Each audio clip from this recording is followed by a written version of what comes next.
आज हम दुर्गा सप्तशती के 9वें अध्याय का पाठ करेंगे।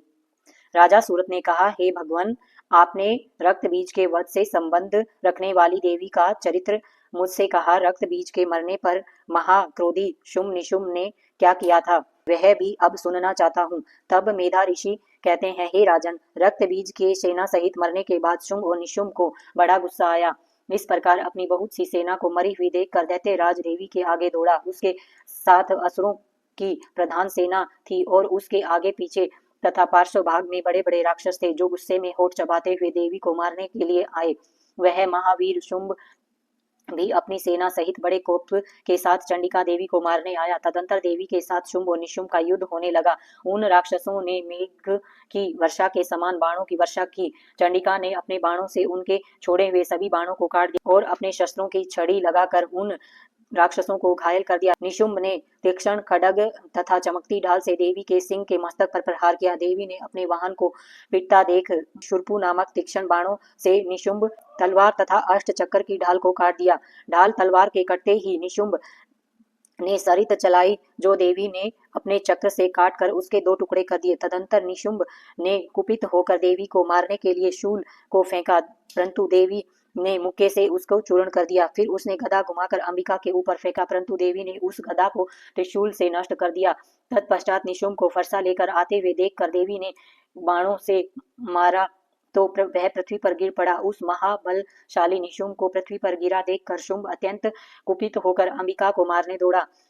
वह उत्तम अस्त्र शस्त्रों से सुसज्जित बड़ी बड़ी 8 भुजाओं से समस्त आकाश को ढके हुए रथ पर बैठा हुआ था। देवी ने शुंभ को आते हुए देखकर शंख नाद किया तथा धनुष की चाप से यदि दुस्सह शब्द किया और असुर सेना के तेज को नष्ट करने वाला घंटे का शब्द किया। उसकी ध्वनि संपूर्ण दिशाओं में व्याप्त हो गई। तदंतर हथियारों के महामद को चूर करने वाले शेर ने भी अपनी गर्जना से आकाश, पृथ्वी और समस्त दिशाओं को गुंजा दिया। इसके बाद काली ने आकाश में उछलकर दोनों हाथों से पृथ्वी पर आघात किया, जिससे ऐसा भयानक शब्द हुआ कि पहले के समस्त शब्द शांत हो गए।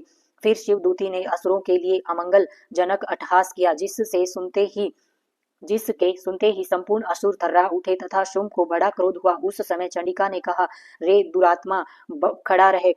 तभी आकाश में स्थित देवतागण जय जयकार करने लगे।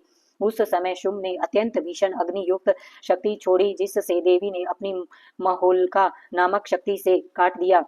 हे राजन, फिर शुंभ के सिंहनाद से तीनों लोग पूरित हो गए तथा वज्रघात से सदस्य ऐसा भयंकर शब्द हुआ कि जिससे सभी शब्द जीत लिए।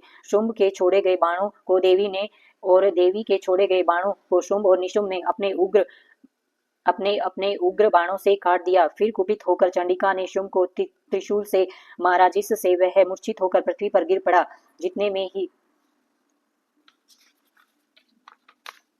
इतने ही में निशुंभ की मूर्छा दूर हुई तथा उसने धनुष उठाकर बाणों से देवी काली और सिंह को घायल कर दिया। फिर उस दैत्यराज ने 10 भुजाएं बनाकर चक्रों और बाणों से भगवती देवी को आच्छादित कर दिया। तदंतर भगवती दुर्गा ने कुपित होकर उन अपने बाणों से सभी चक्रों तथा बाणों को काट डाला। फिर असुर निशुंभ बड़ी तेजी से गदा लेकर देवी को मारने के लिए दौड़ा।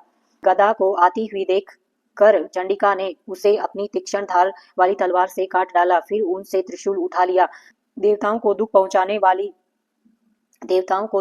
वाले निशुंभ को शूल हाथ में आते हुए देख तत्काल ही चंडिका ने उसके हृदय में अपना शूल मार दिया। शूल के घायल होते ही उसके हृदय से एक दूसरा बलवान और पराक्रमी पुरुष ठहर ठहर कहता हुआ प्रकट हुआ। उसके प्रकट होते ही देवी ने हंसते हुए तलवार से उसका सिर काट दिया और वह भूमि पर गिर पड़ा। तदंतर सिंह अपने तेज दांतों से असुरों को खाने लगा। उधर काली और शिवदूती भी अन्य असुरों को खाने लगी।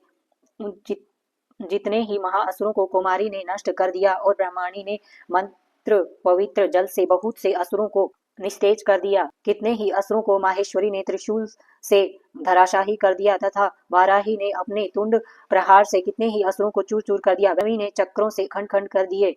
इंद्री ने वज्र से बहुतों को मार गिराया। कुछ असुर तो मारे गए, कुछ संग्राम के भय से ही मर गए तथा कुछ काली, सिंह तथा शिवदूती के ग्रास बन गए।